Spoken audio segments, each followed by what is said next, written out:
Thank you. So, welcome to my talk. I suck at slides, so I also had not my network problems to solve this morning. So yeah, let's try to do this in a smart way. The talk will be about rethinking Moodle hosting. I work at Leap. We're a web agency, and we do Moodle hosting for quite some time now. And I think it's the fourth time we redo it differently again. So we thought it might be a good opportunity to talk about it and maybe try to link with where Debian interacts with this. So who we are? So as I said, we're a Swiss company, Leap AG. We have 150 employees across Switzerland in 5 offices now. And we have had a Moodle team since 2005 in various places in Leap, but it has been, we have had a Moodle team continuously since then. And that team provides consulting on Moodle topics, development of plugins, themes, customizations, integrations, and SaaS hosting. So we have provided hosting both on our infrastructure and also on the client premises when it made more sense. Also me, I've worked at Leap since 2012, and I have always been involved in the Moodle team since. The team has had various names, internal names, but let's say it was the Moodle team all the time, and I'm also doing other things, handling about the internal IT and accounts handling and other infrastructure topics also inside Leap. So the first thing I wanted to talk about is what we do in terms of hosting. So and also what we had. So our topic, the problem we try to solve is that we have 50 different clients, sometimes less, sometimes a little more, and we always manage in this fleet of 50 clients. We always manage 2 to 3, sometimes more, different Moodle major releases. And despite we might have had this hope sometime in the past, all the client codes are actually different because they want a different theme, they have a different customization. So it's always like the upstream code plus something that is client specific. Sometimes it's just a little configuration, sometimes it's several sprints of development. So it's 50 different codes that are mostly similar but just different enough. Historically, we have had different hosting methods. We used to have client-specific VMs. We also did shared hosting with Debian packages, so we would build client-specific Debian packages, push them to a package repository, and then access as root to the hosting machine, install the new packages there, and the packages pre-inst and post-inst would do the backup and all the things that you need when you deploy new code, and then reload the Apache, and then everyone's happy.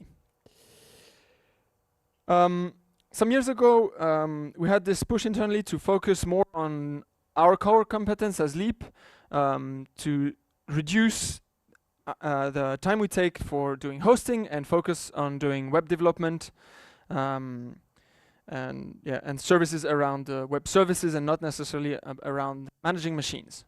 It's not that I don't like doing managing machines, is just that it's not Leap's core vision, core business. So the idea was to move away from needing root level access. It's also linked to the SLA you get, because usually if you have roots, the provider will say, well, you can do whatever you want, but if there's a problem on a Saturday, then you're also responsible to fix it.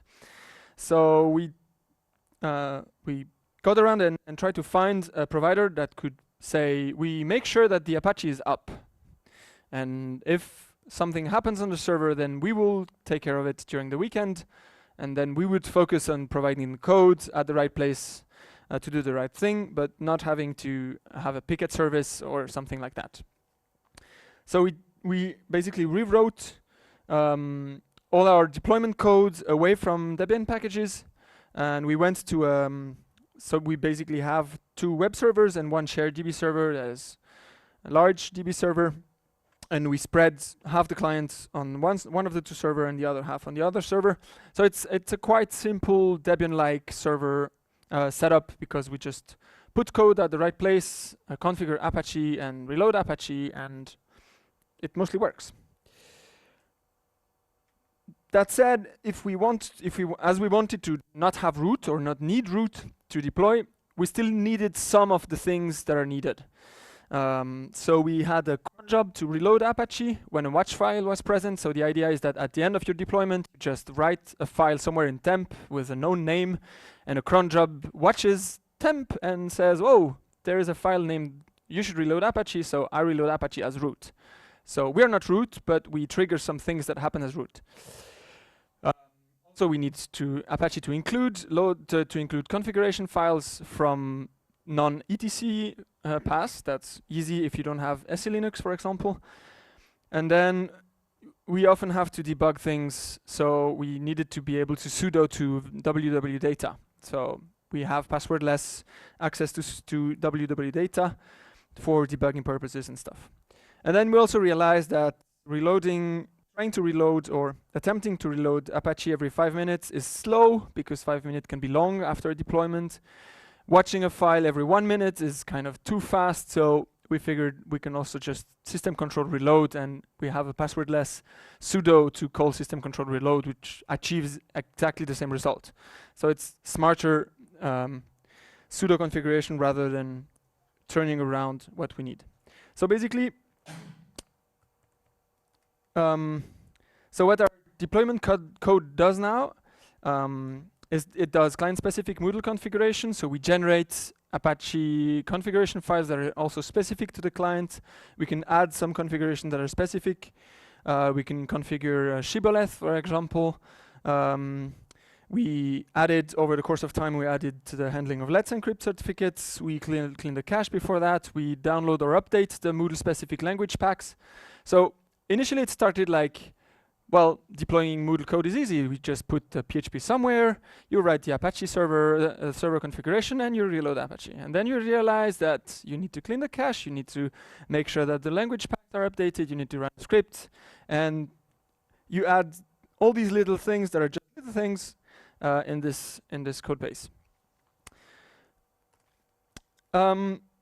The advantages of this setup is that the cost is shared. So we buy 2 large servers, and we put the clients we can put on these servers is the better, because we pay for the server, and then we just shard all the clients in there, and we don't pay more just because we have more clients. The Linux operations are classic, so if you log in on the server, it's quite easy to find your way around. It's just Apache with PHP that runs, and we're not root, so it's whenever it fails, it's basically none of our business. There are some cons, and that's also why we looked for something different. The deployment is procedural, so it's a set of, actually it was Capistrano 2, so it's old Ruby. It was not old back then, but now it's old.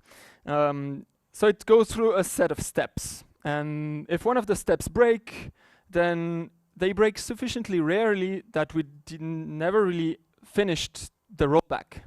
So if it fails somewhere, then you have done 6 of the 10 steps, and you're there. So you have to fix by yourself, because the rollback, you kind of know how you do it, but it's not scripted. It's kind of slow. We use a mechanism that is based on Git to push the new code updates, but our idea was that you need to be able to push to a server that does not have internet access. So what we did is we create a local branch for that server.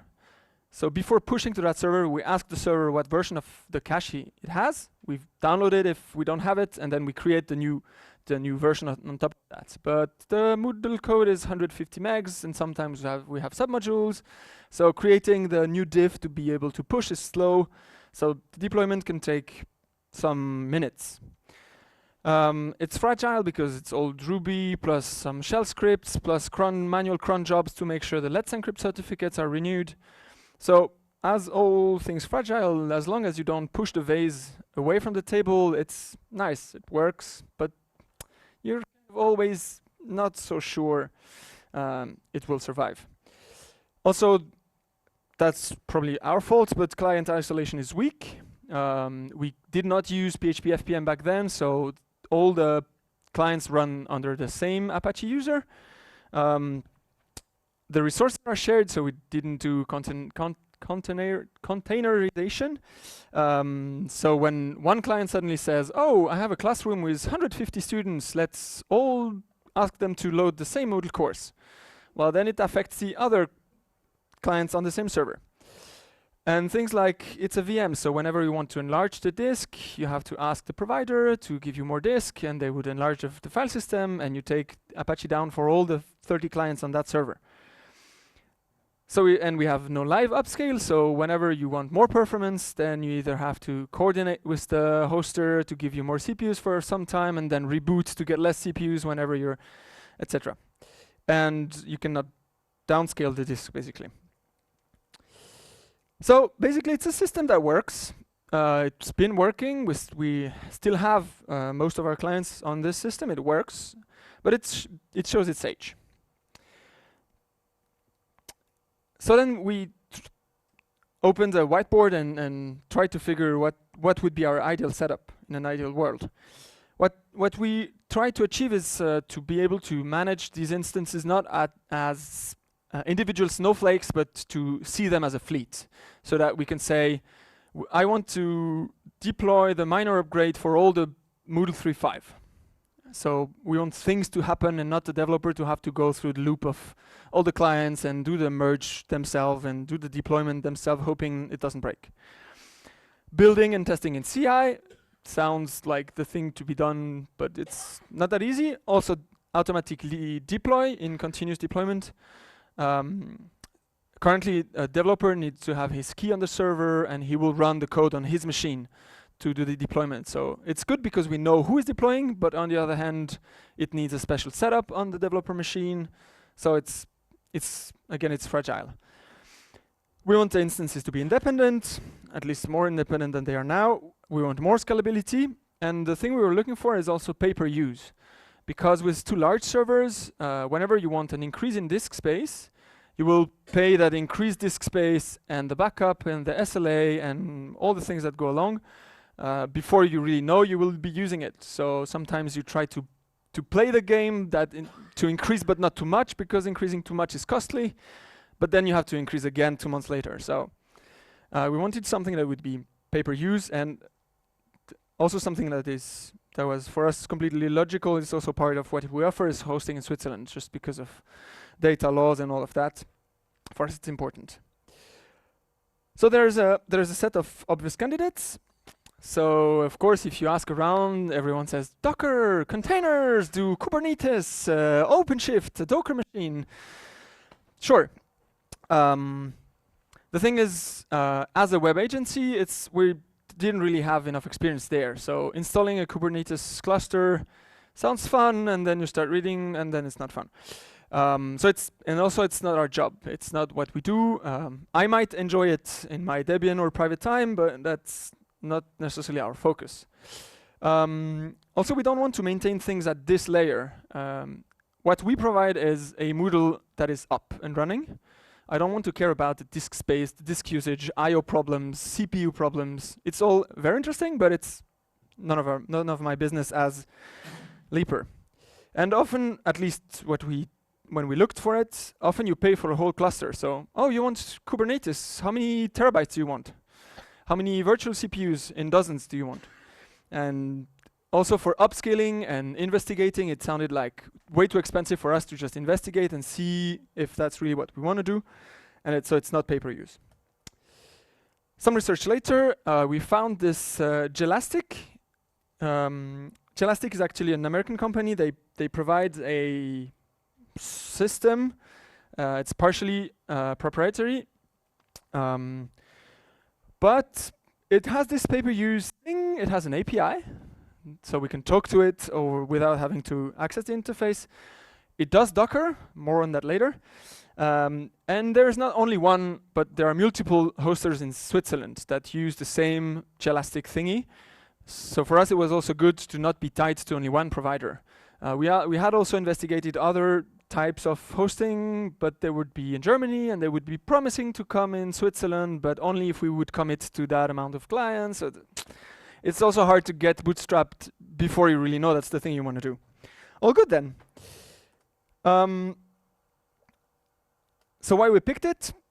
Now that we have a little experience with it. I can maybe show how it looks like. So basically, Jelastic looks like that. I don't know if you see something.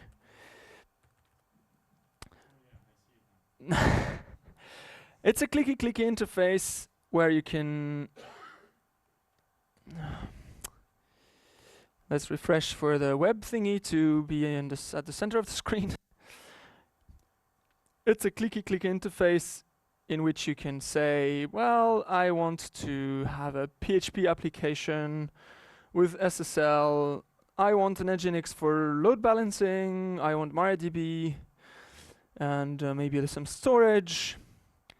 I know the Apache will consume a lot of CPU, so let's go up to 13 gigabytes of memory and create. And then it orchestrates, it does a lot of things behind the scenes, and it would provide you this environment basically in minutes. And then you can pause it, stop it, restart it, and do other things. So that's the interface. It supports Docker containers. It has this auto-scaling idea that basically you pay per use. So if you commit to more than the minimum, you would get a discount on the amount of resources you use. So if you say, I'm not going to use 1, but I'm going to use 5, then the additional thing you would pay is slightly less expensive. And you can say, I'm ready to pay this minimum, and I only want to go up to this maximum. So if the resource usage is more than this, then it doesn't happen. The layers are proprietary. Some parts are on GitHub. It's apparently a large bunch of shell scripts that do stuff.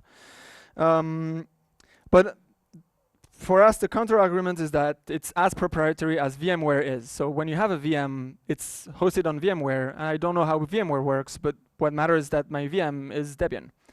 So Jelastic has an interface, has an API. It's proprietary, but well, I guess I can survive that. Or at least we can survive so far.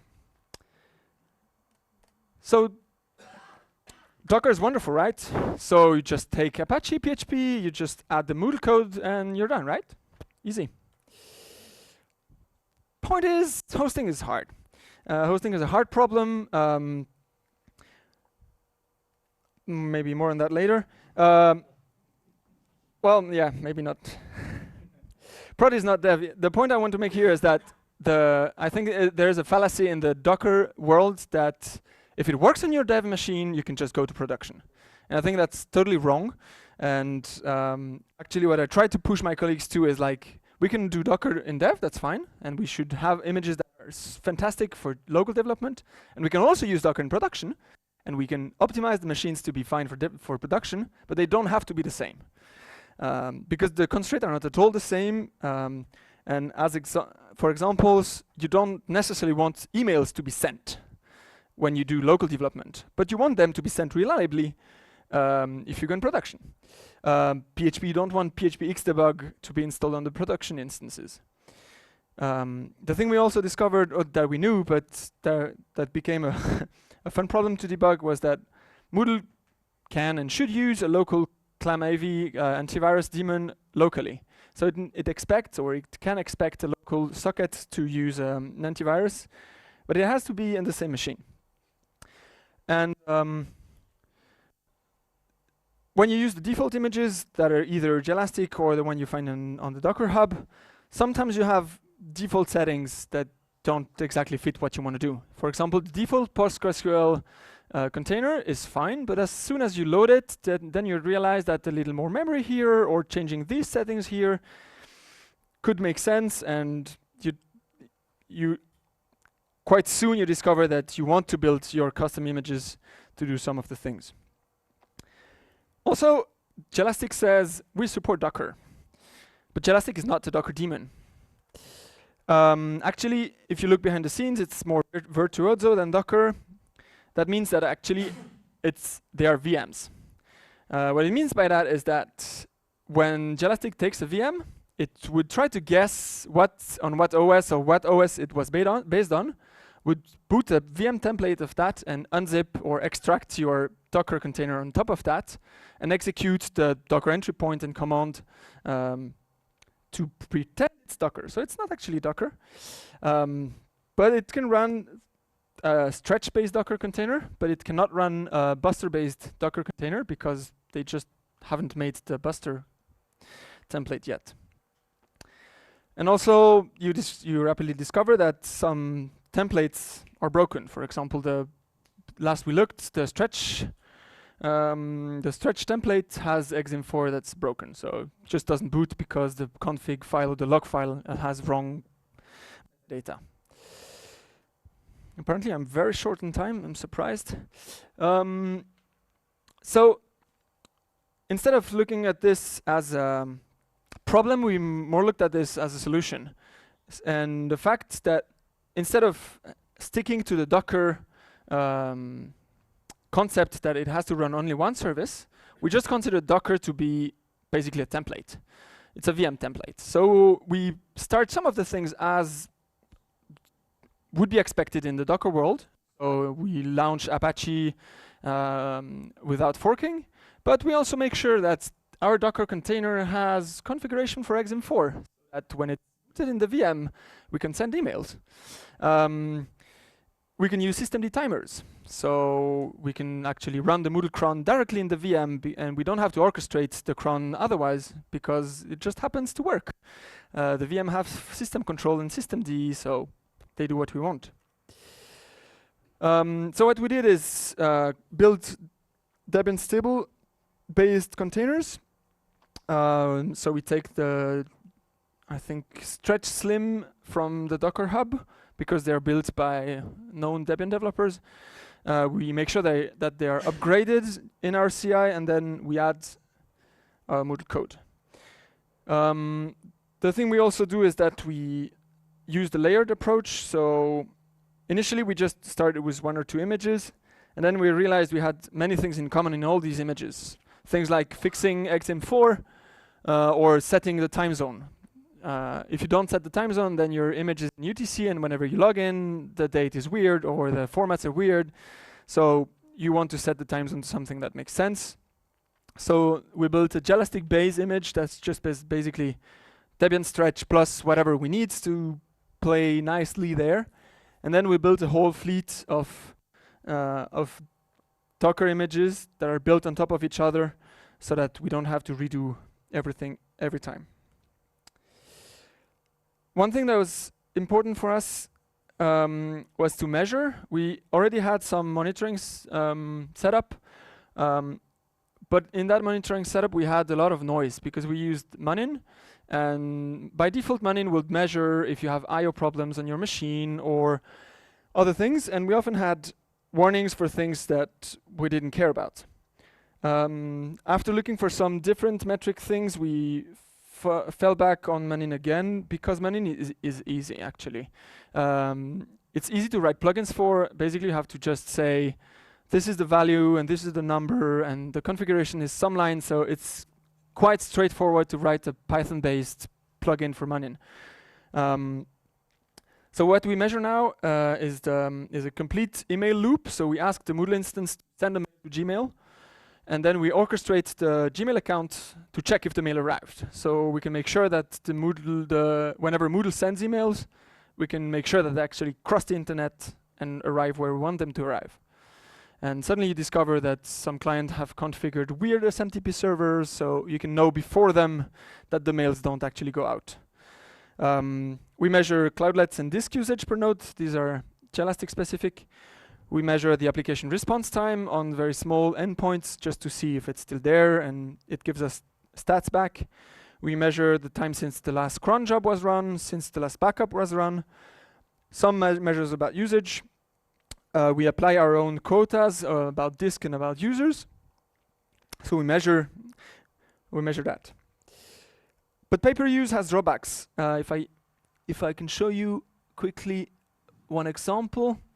So this is a measurement on that. So that's the fancy Munin front end, but it's basically the Munin graphs. That's the Munin measurements, and these peaks are actually when someone uploads a file and needs ClamAV, the antivirus. So we move from 3 cloudlets, so that's basically 600 megabytes of memory, to 9. So we triple the memory usage because ClamAV loads the whole antivirus database in memory. So it just uses 750 megabytes of memory just to sit there, which is good because then it's there. But on an instance that's barely used, we would pay for that memory usage because it would not be released because ClamAV wants it to be readily available. Other things that are visible on the right here is that we use also to have a higher database usage. It's because we used Munin to ask for stats. So, and Munin runs by default every 5 minutes. So you run heavy SQL requests every 5 minutes. So your PostgreSQL server is like, yeah, I will just put that everything in memory so that everything is faster. That also means that you consume 7 more cloudlets, so you just pay more because you want measures like how many users were connected in the last year, and you ask that every 5 minutes. So then you introduce a little caching, and when your caching hits, then you use less memory and less money. Apparently I'm way out of time, so I'll try to focus and try to finish.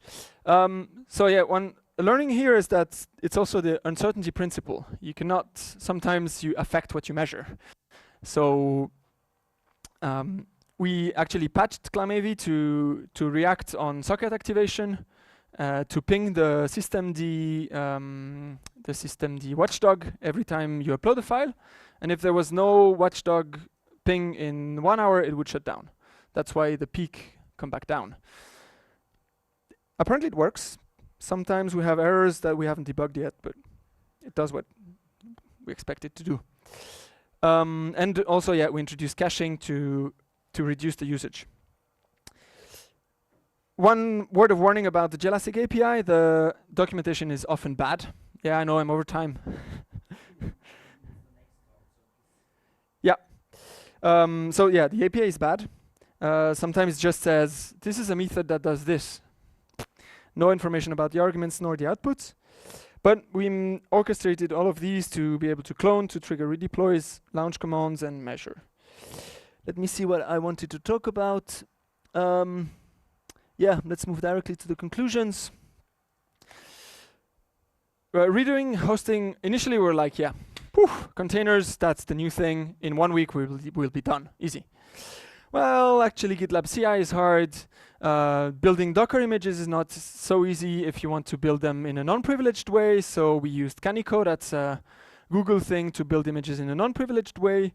If you want to tag images, Docker login needs a Docker daemon. So you use Crane, that's another Go daemon to actually log into the Docker registry to be able to tag images.